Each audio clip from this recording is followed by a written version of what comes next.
story time. Crazy Tale by Gilbert Keith Chesterton. Hey diddle diddle, the cat and the fiddle, the cow jumped over the moon. It is incredible but true that a young man sat opposite me in a restaurant and spoke as is hereafter set down. He was a tall, spare man, carefully dressed in a formal frock coat and a silk hat. His tone was low and casual, his manner simple and very slow, and his bleak blue eyes never changed. Anyone just out of earshot of the words would have supposed that he was describing in a rather leisurely way an opera or a cycling tour. I alone heard the words, and ever since that day I've gone about ready for the apocalypse, expecting the news of some incalculable revolution in human affairs, for I know that we have reached a new era in the history of our planet, the creation of a second Adam. He spoke as follows between the puffs of a cigar. I do not ask anyone to believe this story. Only in some wild hour of a windy night when we could believe anything, when the craziest of a knot of old wives is wiser than all the schools of reason, when the blood is lawless and the brain dethroned, when we could see the windmills grind the wind and the sea drag the moon, the apple tree grows lemons and the cow lays eggs, as a wild half-holiday of nature, then, in the ear and coarsely let this tale be told. When my story begins, I was walking in a still green place. The words sound strange and abrupt even in my own ears, but there is a reason for their abruptness. At that point, the record of my life breaks off. The day, hour, or second before some stunning blow, some tremendous event befell me, and I awoke without a memory. Of the lost knowledge thus sealed within me, I have a kind of half-witted fear. I move, trembling, in the close proximity of something huge, yet hidden in the darkness of my brain. Only of two things I am convinced. The first is that this event, which I cannot recall, was the greatest of my life, that all my after adventures, wild as they were dwarfed in its unapproachable presence. The second comes of a certain hour when suddenly, and for a second, the veil was lifted and I knew all. It had gone in a flash, but I'm profoundly convinced that if I tell to another all the circumstances that led up to that instantaneous revelation, to him also, as he studies them, the words will suddenly give up their meaning and their simplicity will strike him with an awful laughter. This, then, is the story. The greenness, that I walked like one in a dream, stretched away on all sides to the edges of the sky. Sleepily, I let my eyes fall and awoke. With a stunning thrill to clearness, I stood shrunken with a shock, clutching myself in the smallest compass. Every inch of the green place was a living thing, a spire, a tongue, rooted in the ground for those fantastic armies. The silence deafened me. With a sense of busy eating, working, and breeding, I thought of that multitudinous life, and my brain reeled. Treading fearfully amid the growing fingers of the earth, I raised my eyes, and the next moment shut them as at a blow. High in the empty air blazed and streamed a great fire, which burnt and blinded me every time I raised my eyes to it. I have lived many years under this meteor of a fixed apocalypse, but I have never survived the feelings of that moment. Men eat and drink, buy and sell, marry, are given in marriage, and all the time there is something in the sky at which they cannot look. They must be brave. They must be very brave. Again, a little while after, as in one of the changes in a dream, I found myself looking at something standing in the field, something which looked at first like a man, and then like two men, and then like two men joined, till after dizzy turning and tramping around, it, like the searching of a maze, I found it was some great abortion of nature, with two legs at each end, calmly cropping the grass under the staring sun. I have said that I think no one will believe this story. So I traveled along a road of portents, like undecipherable parables. There was no twilight as in a dream. Everything was clear-cut in the sunlight, standing out in defiant plainness and infantile absurdity. All was in simple colors, like the landscape of a child's alphabet, put to a child who had not learnt the meaning. At one time, I seemed to come to the end of the earth, to a place where it fell into space. A little beyond, the land recommenced, but between the two I looked down into the sky. As I bent over, I saw another bending over under me, hanging head downwards in those fallen heavens, a little child with round eyes. It was some strange mercy of God, assuredly, that the child did not fall far into hopeless eternity. The young man paused reflectively. I tried to say, "A pool," but the words would not come. I seemed to have forgotten it. I seemed to have forgotten everything except his terrible blue eyes, big with unsupporting significance. Then I realized that he was speaking again. I heard a great noise out of the sky, and I turned and saw a giant. Stories and legends there are of those who, in the morning of the world, strayed also into the borders of the land of giants, but it is impossible for any tongue to utter the overpowering sense of anarchy and portent felt in seeing so much of the landscape moving upon two legs and looking up and seeing a face like my own, colossal, filling the heavens. He lifted me like a flying bird through space and set me upon his shoulder. I shall never forget the sight of his huge bare features growing larger as I came nearer to them, the sun shining on them as they smiled and smiled, a sight to give one dreams. The young man paused again. I seemed to feel the whole sane universe of custom experience slipping from me, and with an effort like a drowning man's, I cried out desperately, "But it was a man! It was your father!" He raised his eyebrows as a coincidence. "So they said," he observed. "But do you know what it means?" I found myself broken and breathless, as Job might have been battered with the earthquake question of omniscience. He went on, smoking slowly. "With the giant was a woman.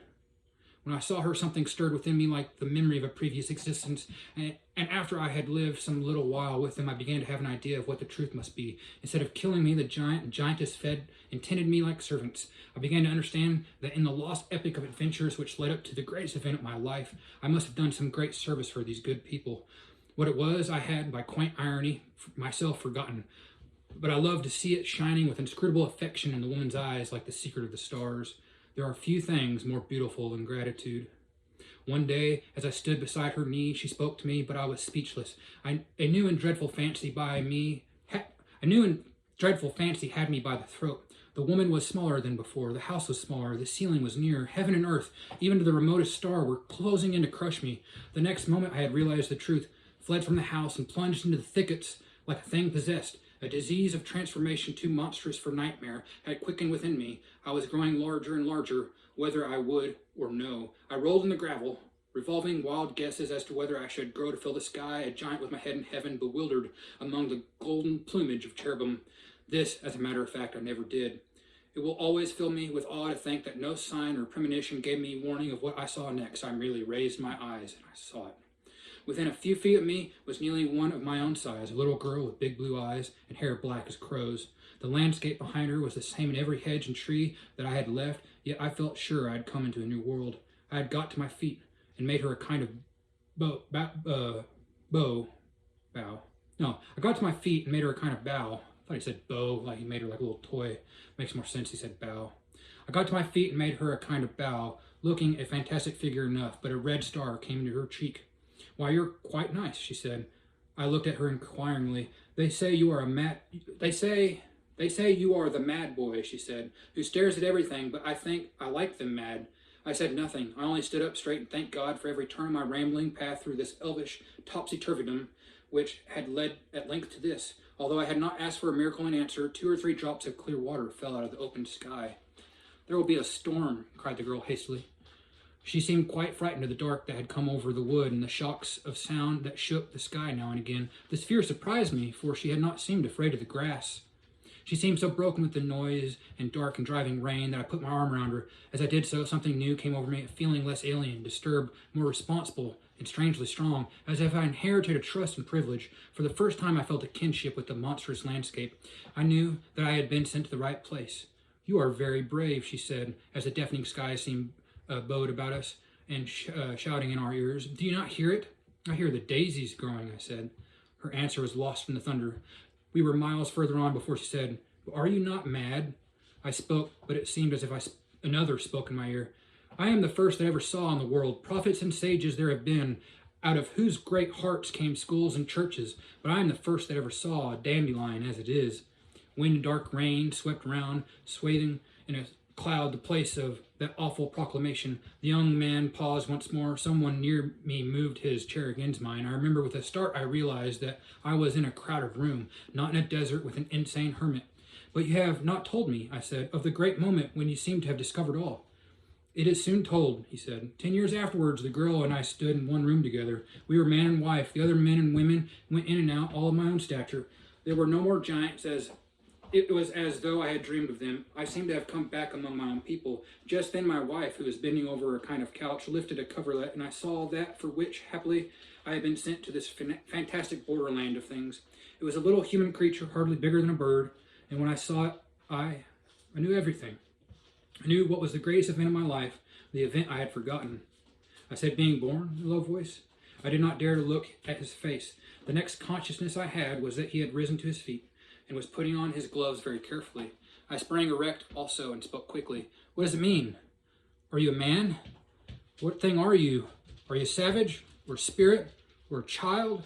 You wear the dress and speak the language of a cultivated people over this over-cultivated time. You wear the dress and speak the language of a cultivated people of this over-cultivated time, yet you see everything as if you saw it for the first time. What does it mean? After a silence, he spoke in his quiet way. Have you ever said some simple word over and over till it became unmeaning, a scrap of unknowing tongue, till you seemed to be opening and shutting your mouth with a cry like an animal's? So it is with the great world in which we live. It begins familiar, it ends unfamiliar.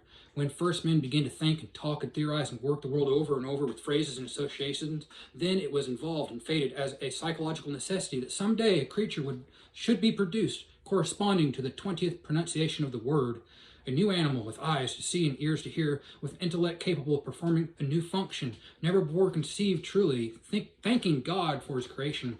I tell you, religion is in its infancy.